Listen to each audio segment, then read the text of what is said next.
क्या आपको पता है कि यूएस में इल्लीगल इंडियंस की संख्या को लेकर अलग अलग रिपोर्ट्स अलग अलग फिगर्स बता रही हैं? कहीं 220,000 तो कहीं 7 लाख तक का आंकड़ा बताया जा रहा है। आखिर सच क्या है और इतनी बड़ी वेरिएशन क्यों?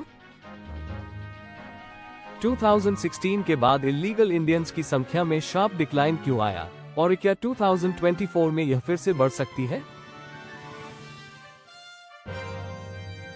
साथ ही कनाडा बॉर्डर से बढ़ती इल्लीगल एंट्रीज और असाइलम केसेस में अचानक उछाल के पीछे की वजह क्या है?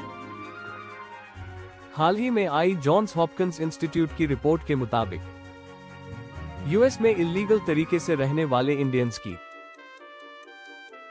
संख्या को लेकर अलग अलग सोर्सेज अलग अलग फिगर्स बता रहे हैं। Department of homeland security DHS के डेटा के अनुसार लगभग 2,20,000 इंडियंस अनऑथराइज्ड तरीके से यूएस में रह रहे हैं, जबकि प्यू रिसर्च सेंटर का डेटा इस संख्या को 7 लाख तक बताता है। इस तरह के डेटा वेरिएशंस की वजह से किसी एक एग्जैक्ट नंबर को कॉन्फिडेंटली कंफर्म करना मुश्किल हो जाता है। इसका एक बड़ा कारण यह भी है कि अनडॉक्यूमेंटेड इमिग्रेंट्स की सही गिनती करना आसान नहीं होता, क्योंकि बहुत से लोग अपनी इल्लीगल स्टेटस छुपाने की कोशिश करते हैं। एक और इंपॉर्टेंट फैक्टर यह है कि पिछले कुछ सालों में यूएस इमिग्रेशन पॉलिसीज में काफी बदलाव हुए हैं, जिससे इंडियन इल्लीगल इमिग्रेंट्स की संख्या कभी बढ़ती तो कभी घटती नजर आती है। कई इंडियंस वीजा ओवरस्टे की वजह से इल्लीगल हो जाते हैं, जबकि कुछ लोग बॉर्डर क्रॉसिंग के जरिए बिना प्रॉपर डॉक्यूमेंट्स के यूएस में एंट्री लेते हैं।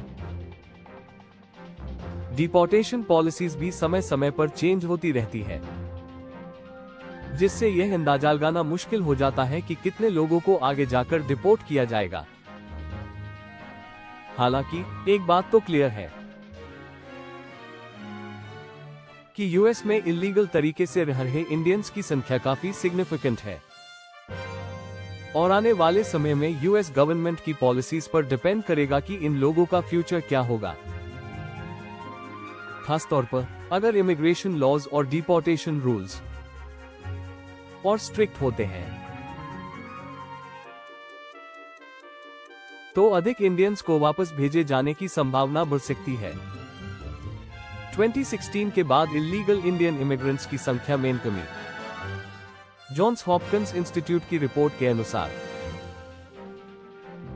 1990 से 2016 तक यूएस में इल्लीगल इंडियंस की संख्या लगातार बढ़ती रही, लेकिन 2016 के बाद इसमें शार्प डिक्लाइन देखने को मिला। DHS के डेटा के मुताबिक 2016 में करीब 560,000 अनऑथराइज्ड इंडियंस यूएस में थे, लेकिन 2022 तक ये संख्या घटकर 220,000 रह गई। यह बदलाव काफी बड़ा था और इसके पीछे कई मेजर रीजंस माने जा रहे हैं। इल्लीगल इंडियन इमिग्रेंट्स की संख्या में गिरावट क्यों आई? कई इंडियंस ने इस दौरान ग्रीन कार्ड, सिटीजनशिप या वर्क वीजा हासिल कर लिया, जिससे उनकी इल्लीगल स्टेटस खत्म हो गई। बहुत से लोग जो पहले अनडॉक्यूमेंटेड इमिग्रेंट्स थे, वे एम्प्लॉयमेंट बेस्ड वीजास या फैमिली स्पॉन्सरशिप के जरिए लीगल हो गए। पैंडेमिक के दौरान बहुत से इंडियंस ने खुद ही यूएस छोड़कर भारत वापस जाने का फैसला किया। लॉकडाउन्स, जॉब लॉसेस और अनसर्टेन फ्यूचर की वजह से बहुत से लोगों के लिए यूएस में इल्लीगल तरीके से रहना मुश्किल हो गया और वे वॉलंटरली वापस लौट आए। 2016 के बाद ट्रंप एडमिनिस्ट्रेशन ने इमिग्रेशन पॉलिसीज को काफी स्ट्रिक्ट कर दिया। डिपोर्टेशंस बढ़ गई, वीजा ओवरस्टे के मामलों पर कड़ी नजर रखी गई और बॉर्डर सिक्योरिटी को मजबूत किया गया। इस वजह से कई इल्लीगल इंडियंस या तो डिपोर्ट हो गए या उन्होंने खुद ही यूएस छोड़ने का फैसला कर लिया।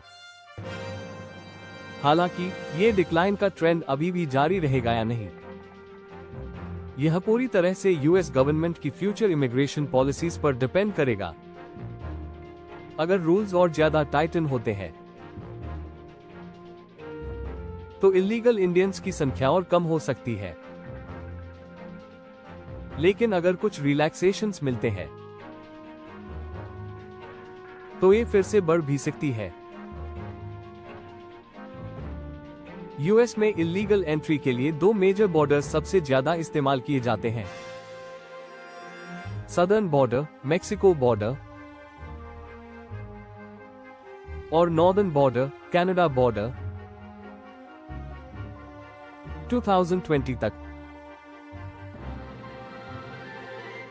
ज्यादातर इलीगल इमिग्रेंट्स मेक्सिको बॉर्डर के जरिए अनऑथराइज्ड एंट्री कर रहे थे, लेकिन 2023 और 2024 में कनाडा बॉर्डर ज्यादा पॉपुलर हो गया। अब कई इंडियंस इस रास्ते का इस्तेमाल कर रहे हैं क्योंकि इसे लो रिस्क एंट्री पॉइंट माना जाता था। एक बड़ा कारण यह है कि कनाडा का विजिटर वीजा जल्दी अप्रूव हो जाता है। यूएस के मुकाबले कनाडा का वीजा प्रोसेस काफी फास्ट और सिंपल है, जिससे इंडियंस पहले कनाडा पहुंचकर वहां से यूएस में इलीगल एंट्री करने की कोशिश करते हैं। इसके अलावा यूएस वीजा स्लॉट्स की अवेलेबिलिटी बहुत लिमिटेड हो गई है, जिसकी वजह से कई लोग पहले कनाडा का लीगल वीजा लेकर वहां जाते हैं और फिर यूएस में प्रवेश करने का ऑल्टरनेट रास्ता ढूंढते हैं। पहले कनाडा बॉर्डर की सिक्योरिटी काफी कमजोर थी, जिससे कई लोग आसानी से बॉर्डर क्रॉस कर पाए। हालांकि अब यूएस और कनाडा दोनों ने बॉर्डर सिक्योरिटी बढ़ा दी है, जिससे इलीगल क्रॉसिंग को रोकने की कोशिश की जा रही है। आने वाले समय में यूएस इमिग्रेशन पॉलिसीज तय करेगी कि ये ट्रेंड आगे जारी रहेगा या नहीं। अगर कनाडा बॉर्डर पर और कड़े नियम लागू होते हैं तो ये रास्ता भी धीरे धीरे मुश्किल हो सकता है। पिछले कुछ सालों में यूएस में असाइलम अप्लाई करने वाले इंडियंस की संख्या तेजी से बढ़ी है। जहां 2021 में सिर्फ 5,000 इंडियंस ने असाइलम के लिए अप्लाई किया था, वहीं 2023 में ये संख्या 10 गुना बढ़कर 51,000 हो गई। यह दिखाता है कि कई लोग अब इलीगल तरीके से यूएस में रहने की बजाय असाइलम का रास्ता अपना रहे हैं। खासतौर पर पंजाब, हरियाणा और गुजरात के लोग असाइलम अप्लाई करने वालों में सबसे आगे हैं, क्योंकि इन राज्यों में कई लोग पॉलिटिकल परसिक्यूशन, इकोनॉमिक हार्डशिप और अन्य इश्यूज के कारण यूएस में बसने की कोशिश कर रहे हैं। जॉन्स हॉपकिंस की रिपोर्ट के मुताबिक कई इंडियंस के असाइलम क्लेम्स अप्रूव भी हुए हैं।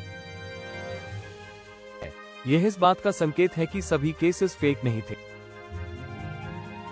और कुछ जेन्युइन केसेस को यूएस गवर्नमेंट ने कंसिडर किया और रहने की परमिशन दी। हालांकि कई लोग फेक डॉक्यूमेंट और झूठे नैरेटिव्स का इस्तेमाल करके असाइलम हासिल करने की कोशिश भी कर रहे हैं, जिसके चलते यूएस इमिग्रेशन अथॉरिटीज अब और ज्यादा स्ट्रिक्ट हो गई है। यूएस में इंडियंस का डिपोर्टेशन कोई नया इशू नहीं है। 2009 से 2024 तक लगभग 16,000 इंडियंस को डिपोर्ट किया गया।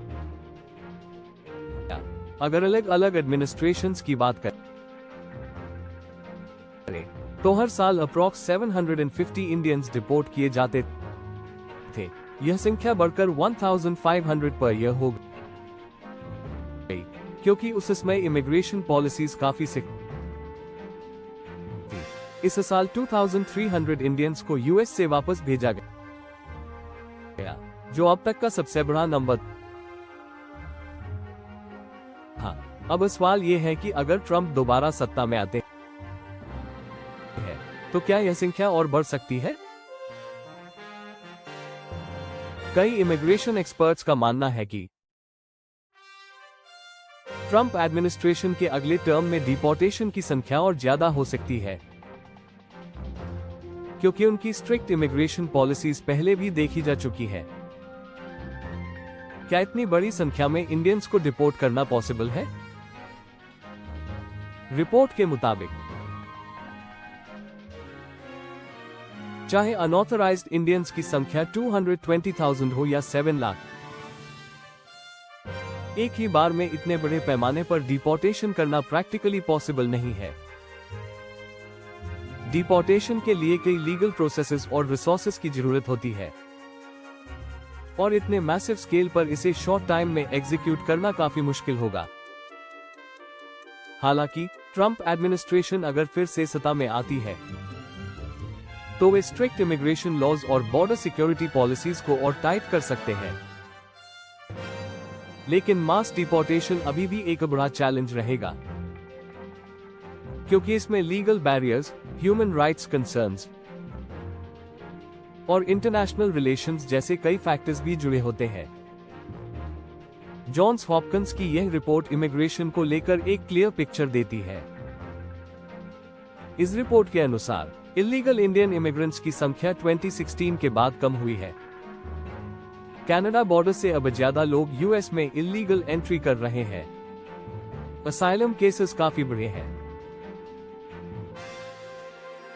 लेकिन कुछ केसेस जेन्युइन भी साबित हुए हैं। डिपोर्टेशन संभव है, लेकिन इतने बड़े स्केल पर एक ही बार में नहीं हो सकता। यूएस में इमिग्रेशन पॉलिसीज लगातार बदल रही है, और आने वाले समय में यूएस गवर्नमेंट की अगली स्ट्रैटेजीज तय करेगी कि इंडियन इमिग्रेंट्स का फ्यूचर क्या होगा। अगर आप इस रिपोर्ट को प्रॉपर्ली पढ़ना चाहते हैं तो इसका लिंक डिस्क्रिप्शन में दिया गया है। अगर आपको यह इंफॉर्मेशन यूजफुल लगी हो तो वीडियो को शेयर जरूर करें, ताकि सही जानकारी सभी तक पहुंचे।